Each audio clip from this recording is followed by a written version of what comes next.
it's a power thing. So in this step, we're going to be noticing and checking how power basically influences the dynamics. We can think back to Michel Foucault's notion of power, and basically, power is not what the political people or the powerful businessmen have. It's in everyday interaction, right? And this is talking about real, pragmatic life.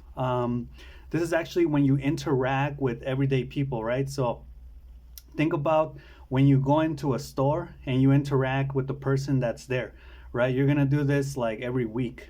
Or when you go into your job and you speak to someone that you barely speak to, right? So obviously there's something for like people that you frequent more, like every day, such as coworkers, classmates, even friends and family. But those are different types of relationship because those relationships aren't short-lived. I'm not talking about long-lived relationships like the relationship with your significant other, with your coworkers, classmates, friends, family. No, in this case, I'm talking about the short-lived relationships that you normally have when you interact with people, every week. Like if you go to a store, at the gas station, right? What else? Like these type of situations where you just briefly talk to someone and you're never going to see them again, right? You go into a pharmacy and you ask for a medication, right? Those type of short-lived interactions, that's what we're going to be focusing on. Now, this step is called, it's a power thing because it is about power. So in life, you either have the option, and I think I've already talked about this in my, I'll do it on Monday videos. You are either going to be, I mean, there are a lot of different personality characteristics, traits out there, I know, but excuse me, this is going to be focusing on two general broad ideas, which is personality A, type A, and personality B or type B. Now, this either means that you are passive or active, right? So either one, if you go to either one of the extremes, that's bad. So you need to try to strike a balance. So what does type A or type B or active and passive respectively mean?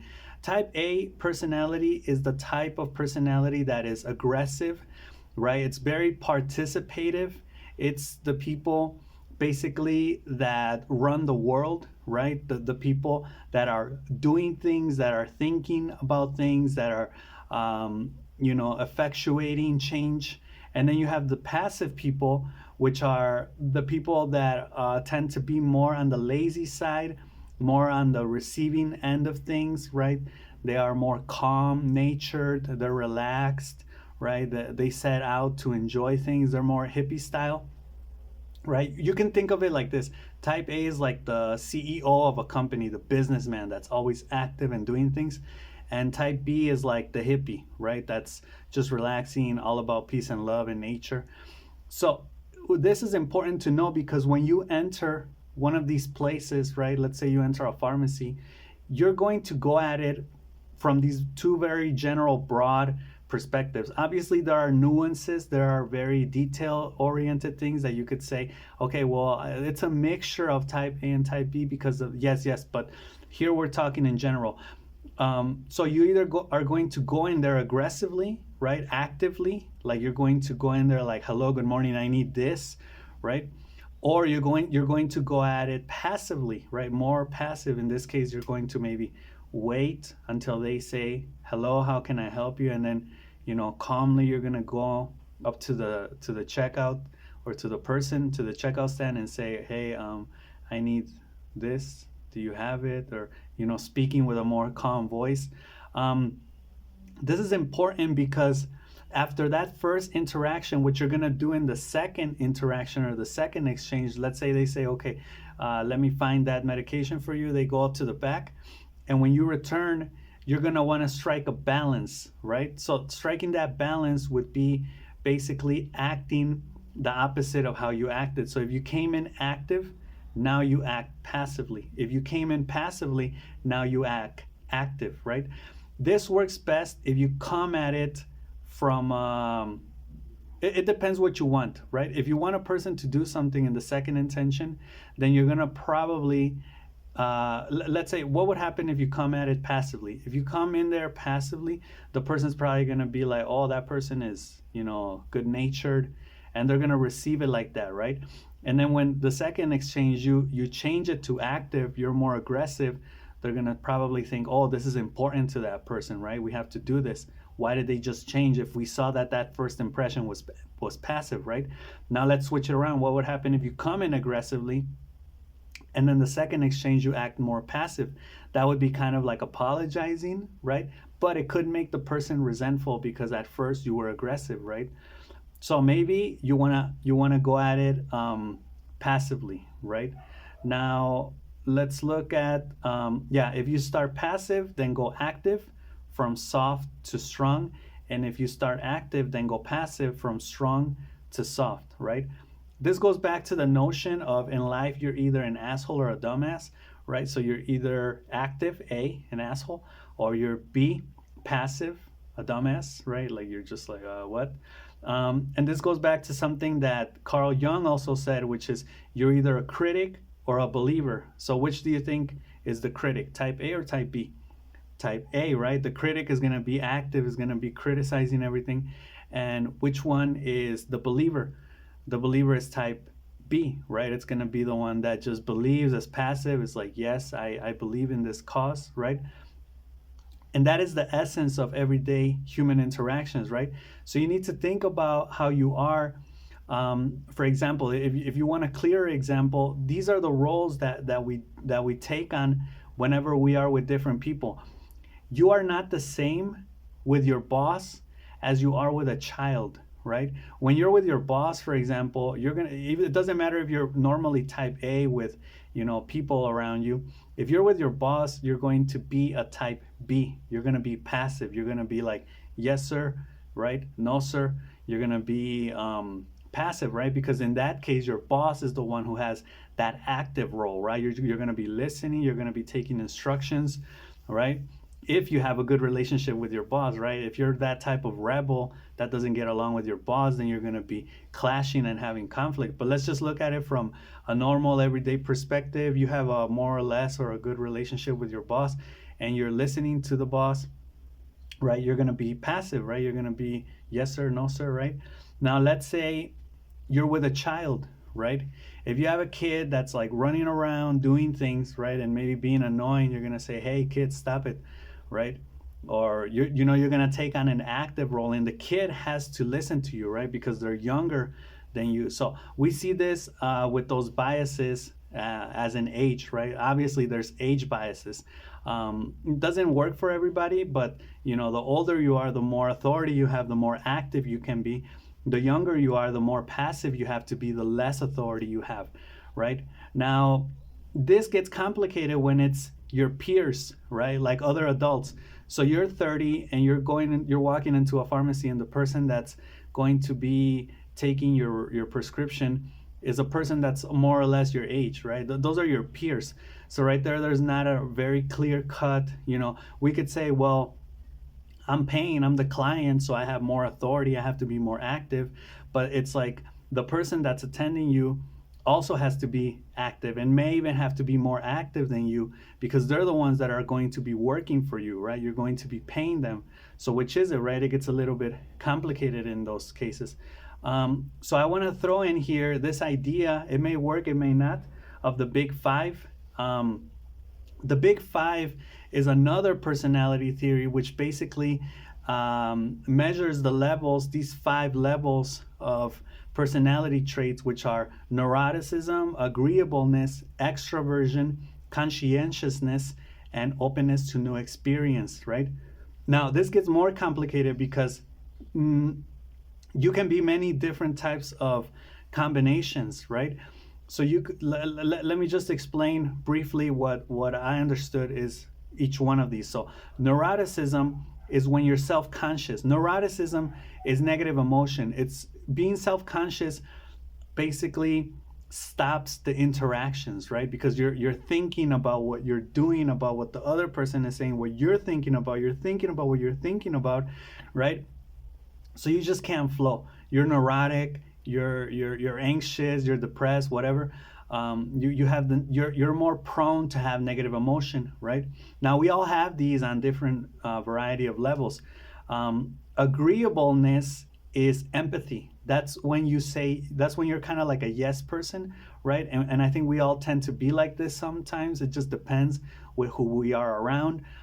This goes back to the archetypes of Carl Jung, the common man. The common man is a yes man, is a people pleaser.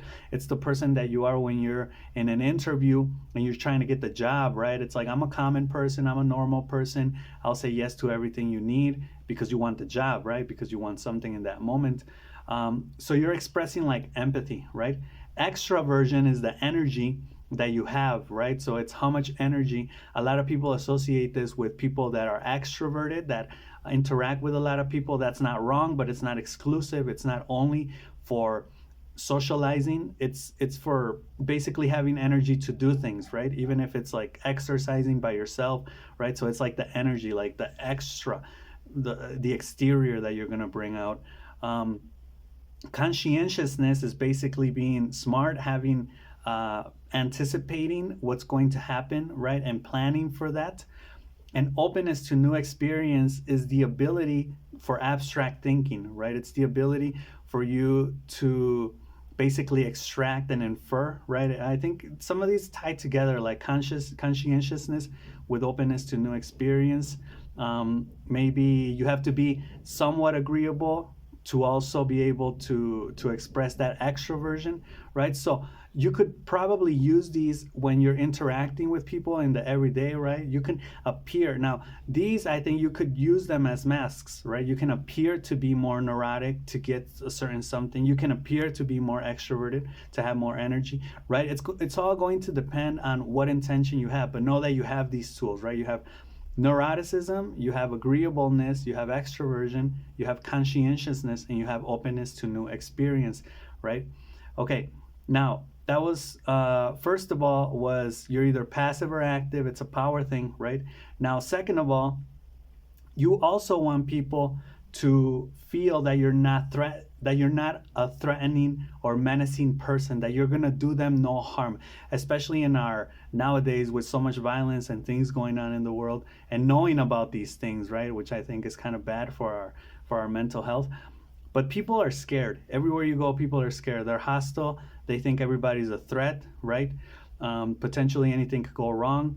So you want to bring down their defenses, right? You want to make them feel that you're just a common, normal, everyday person, right? You don't want to go in there acting like a magician because they're going to be like, what do you want to do to me, right? So you're just a common man, right? And this is so people can trust you, right? Trust is big, and this is the first time I'm talking about trust. So trust is going to get you, when a person trusts you, it's easier to influence them, right? And I think it could even get bigger than trust to the point of respect, right? If someone respects you, that's huge. That's ultimately what you want to get to, because in that case, basically whatever you say is going to be followed, right? So how do you command respect? How do you get trust, right? You command respect and you obtain trust, right? So in this case, yeah, it's establishing trust and respect so they can listen to you. So the first one of these practical tips is, trust, you get it by just being yourself, and respect maybe by showing a couple of glimpses of competence, right? Ability, like you have a certain ability, you're good at talking, at communicating, or you at least make the other person feel good, and they'll respect you for that, right?